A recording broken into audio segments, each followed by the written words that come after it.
Hello everybody, Rob here with Velocity Portfolio. A few changes to the portfolio this week that I will cover in this video. Sold a few positions, changed some allocations, things like that. And then of course I'll go through the normal weekly recap, which this is the 30th week that I've been living out of the brokerage account. So I'll go into that and all the moves with that as well.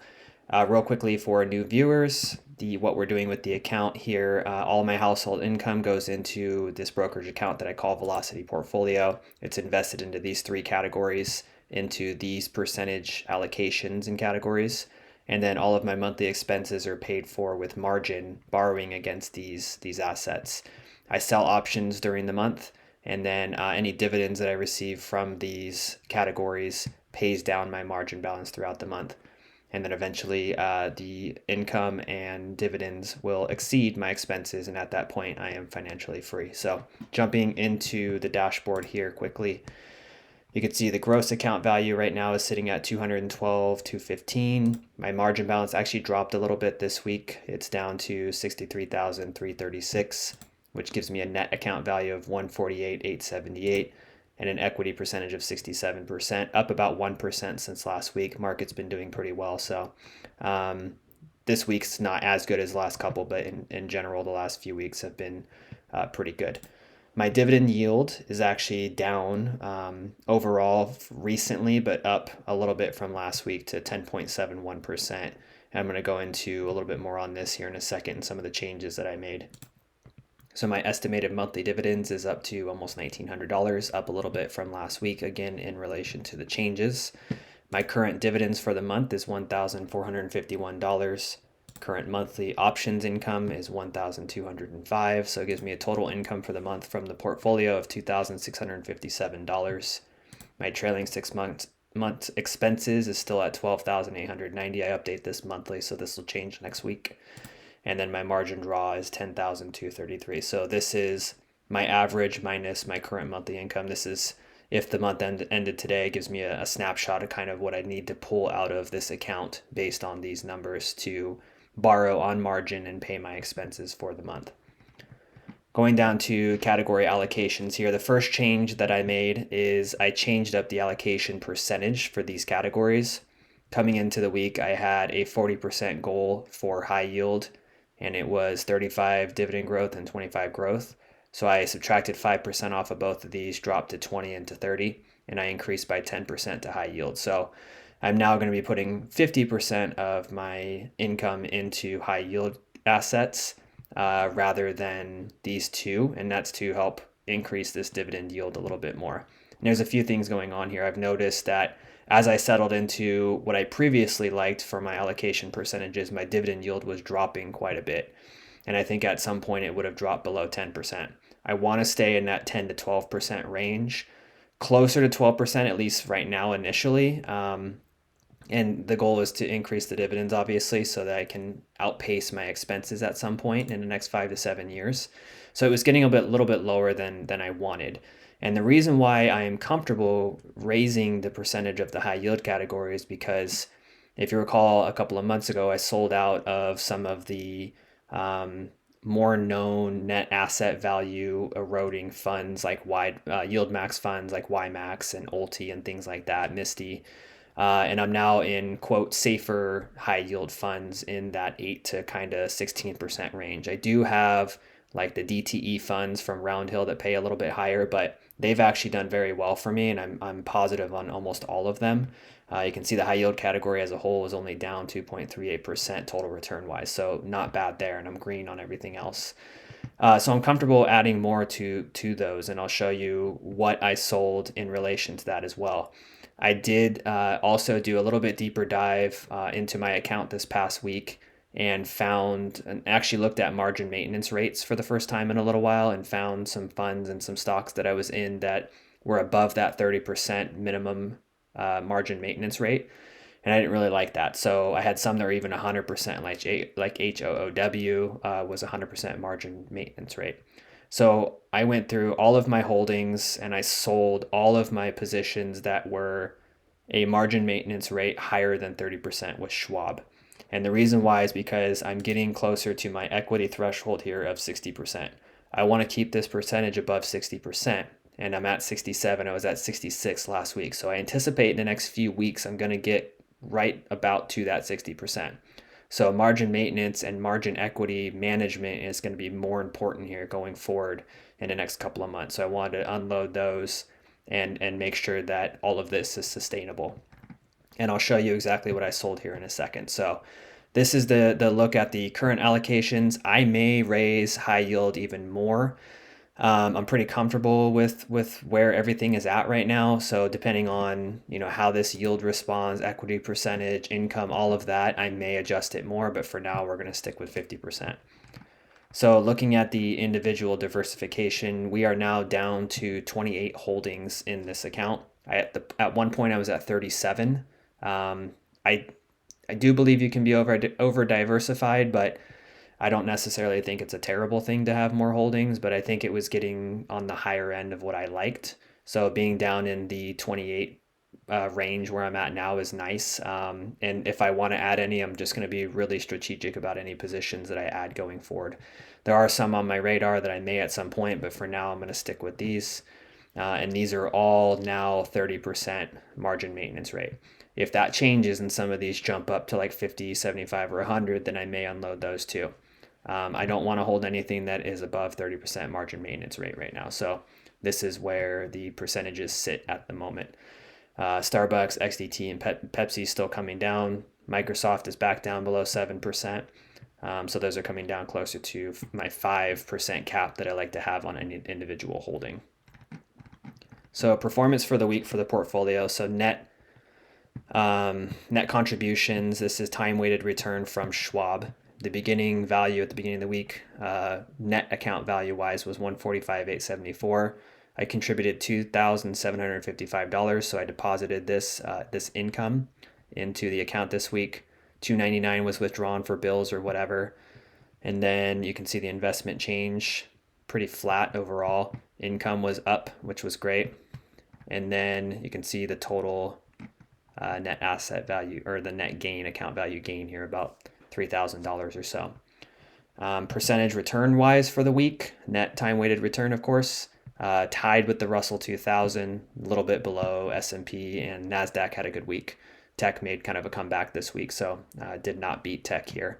But hanging in there, still green, which is great. The Dow was down, so I'm overall happy with that. And I did, like I said, sell some positions, which I will go into right now. First, the buys for the week with my income. So with that money that I contributed here, here's what I purchased. I bought 16 more shares of MLPI, 17 shares of IYRI, and 24 shares of BTCI.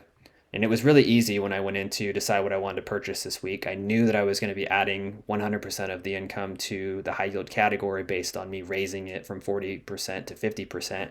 And when I went in, these were the only three holdings, total return wise. These are the only three holdings in Snowball Analytics that I was down on. So made my decision really easy. I split it in thirds and purchased roughly that amount. Now, as far as the moves this week, all of these cells here, 1, 2, 3, 4, 5, 6, 7, these were all margin maintenance rates above 30%. So HOOW was 100, and NIHI was 100, ASTS was 50, I believe, XPay was 100, and then these two were either 100 or 75, I can't remember, and Rivian was 50. So they were all above that threshold that I wanted, so I decided to sell all of them. I was pretty green on all of them except for HOOW. Took a loss on that, which is fine. That'll just offset gains for the year. So call it an early tax loss harvesting, maybe. But I'm comfortable being out of these now. Some of these were kind of spec plays anyways, so sold out of those. And then used the funds from everything that I sold here. And I did buy more IYRI in addition to my income. And then I bought RDTE and QDTE.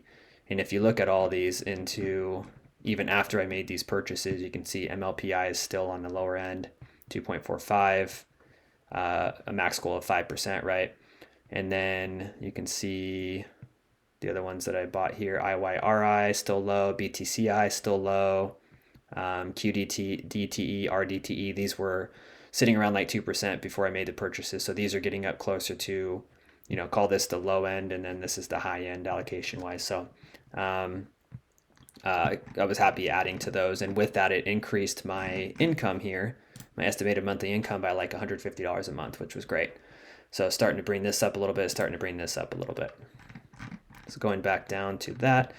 And then the dividends for the week, big paydays on Friday, 563, all the NEOS funds paid out. Did get my last HOOW payment on Tuesday, whopping $3 from BITX. This is an options wheel position, of course, so I'll be getting out of that soon. And then BTCI, IYRI, all of these paid. Did not get an IHI because I sold out of it before I qualified for that. But you can see all the other ones that I got here, the DTEs that pay every Friday, of course. But it was big NEOS payday, so got all of those. Going to the options trades for the week. So last week I had 3 open positions here. I had Netflix, ASTS, and BITX. 3 different outcomes. I rolled one, bought one back, and one expired. So the BITX positions, the 5 contracts expired worthless, which is great. Kept all of that premium. ASTS would have expired worthless if I would have held on till the end of the day, but I had a lot going on, and somewhere around like 10 or 11 o'clock in the morning, I bought it back for $7 plus the fees, so $7.66, but still kept a total premium of $100.68, which was like a 93% return. And then Netflix I was under on. There was no way it was going to come back, so I rolled it actually out 1 week and down 1 strike here, as you can see, and that's the open position here. So, and I collected I collected here 94.02 in net on that, because I did have to pay 88.66 to close it, or to buy it back. So I do currently have an open Netflix put at 92, expiring a week from yesterday, so this coming Friday, the premium received and everything. And then I'd sold 5 more put contracts, as I've been doing on BITX, almost at the money, 1 strike below at the money at 18.50. You can see the deltas. I'm creeping up on the deltas here just to try and collect more premium and maybe potentially get assigned. But I was able to collect $286.66 in income. So for the week, I was able to collect $428 in total premium for this week. Looking at this on TraderSync, and I show it on here because I have this TraderSync account actually linked into the Discord channel. So if you go into Discord, you can actually follow, and you can click in this and you can look at all my trades. You can examine every single one, and this is updated live as I do it. So you guys can go in there and check that out. So you can see the BITX position currently open, 18.50. I got $58 per share, 5 shares. And then you can see the Netflix position here. I'll actually click in and show this since I rolled it. So I'd initially sold a put on the 17th, and then yesterday rolled it. So this is the buyback of that roll. And then I sold the subsequent one. So it's still sitting open right now. And we'll see what happens with this coming week. So again, you guys can check this out in the Discord. If you go into the options trades channel, I have it pinned in there where you guys can click and just see this portfolio. And then lastly, showing graphically what this looks like. This is Netflix. I was at 93, so let me make this a little bigger. My strike was 93, and all morning it was kind of hovering in this range. I knew it probably wasn't going to go back above 93, seeing as this is a simple moving average. This is the 50-day, the yellow line. So I was like, let me just roll it. We have the 100-day simple moving average, which is the orange line, and it did come down and touch it. It's now touched it 3 times, almost 4 times, and it's bounced back up. So I'm pretty confident that next week it's going to rise back up. This is all mostly, the drop here is all related to the CEO leaving the company. So I think it's a bit artificial. They had a pretty good earnings report. They backed out of the Warner Brothers deal that a lot of people were happy about. So I do think it'll pop back up. If we break below the 100-day moving average, it probably will drop more. And at that point, I'll keep rolling. But for now, I'm comfortable with where it's at. And you can see here the volume. So this black line here is the 50-day average for volume. So all 3 of these days are pretty well below the average volume of the last 50. So that tells me that sellers aren't really looking to push it that low at the moment, or they are trapping and they're going to somehow push below it next week. We'll see. I try not to read too much into it, but I take what is in front of me and make decisions based on it. And then the other position, the 5 contracts at BITX, 1850 here is right here. And really this is just, at this point, this position is just to try and get a sign, but also collect as much premium as possible. You know, I could have sold out the money. I thought about it, but I'm not quite at that point. And I'll show you why here in a second. BITX, you can see I dropped the strike from, so I received 286.66 on my 5 contracts this week. My break-even strike was 27.16. By selling those 5 contracts, it dropped it from 27.16 all the way to 25.73. So dropped it quite a bit. BITX is sitting at 19.05 right now. So my adjusted cost basis, my net cost basis, 25.73 is still up here. So it's above this 100-day moving average. It's still well below all of these gaps. So I got a ways to go still, but you can see I'm dropping it pretty quickly. It was up around 27, dropped down here to 25. Hopefully next week drops a little bit here. But looking at if I were to get assigned on these, so this would be equal to 1850 times 500, right? So it cost me $97.50 to buy these 5 contracts right now. But it would also, so it adds that in here, so you could see my, if this was based on 200 shares, my cost basis would be $74.48, but obviously I get assigned these extra 500 shares because 5 contracts. That would actually give me a total of 700, which would drop my cost basis to $21.28. So you can see why I'm possibly trying to get assigned, but also collecting premium at the same time. If it dropped to 21.28, I'd be sitting at here, so below that 100-day moving average and pretty close to getting out of this position. If that were to happen at that point, I might sit on the shares. I definitely would sell covered calls, but wait until I get a little bit closer and then sell out for break even or maybe even a slight loss if I just want to get out of the position. So it's kind of a game of, do I want to collect the premium and keep bringing this down slowly, or do I want to get assigned and get out of it quicker? I'm letting the market determine that for me. So getting out of that.